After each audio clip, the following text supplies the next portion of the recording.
star collapses at the end of its life, creating an object so strong that past a certain point, the event horizon, nothing can escape, not even light.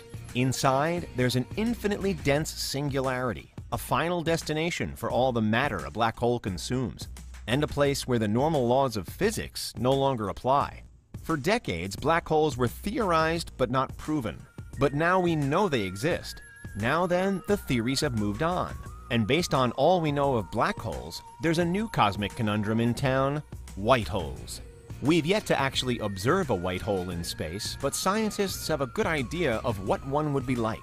First, despite their name, they might not actually be white to look at, and could even appear visually identical to black holes. The crucial difference is in how they function. A white hole is the theoretical opposite of a black hole.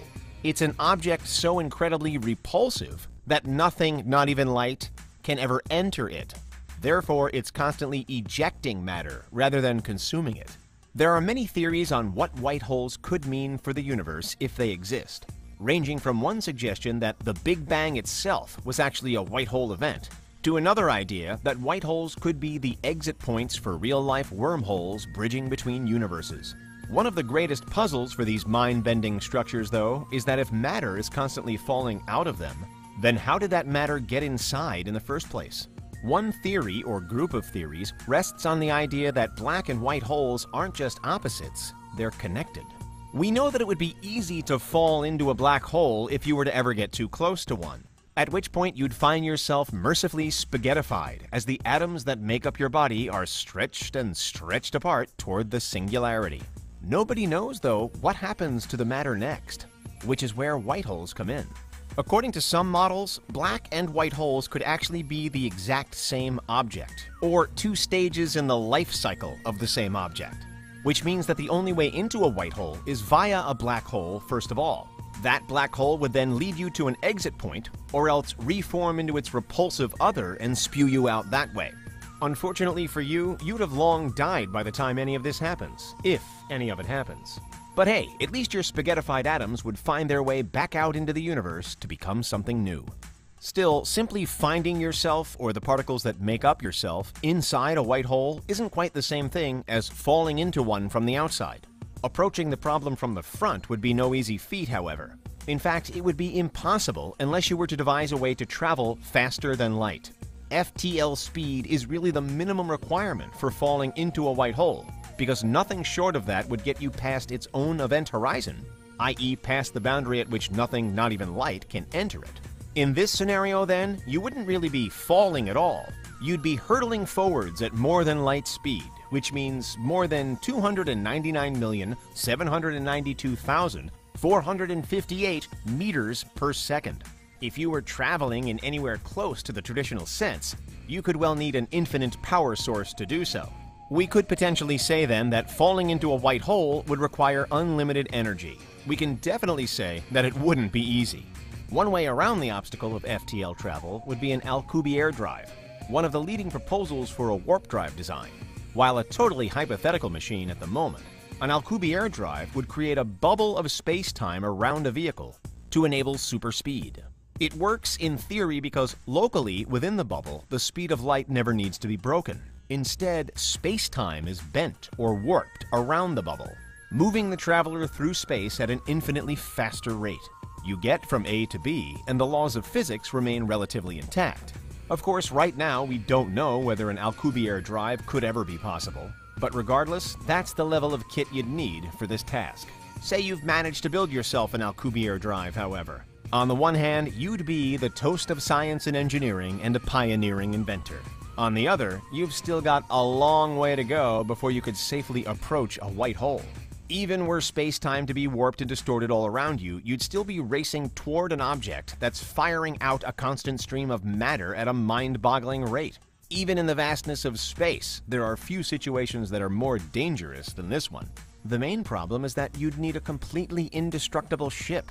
Why? Well, let's scale back for a second and think about the International Space Station. It orbits the Earth at the relatively modest speed of 7,660 meters per second. And yet, sometimes, it needs to perform evasive maneuvers to get away from dangerous space debris like other smaller satellites or loose bits of rock.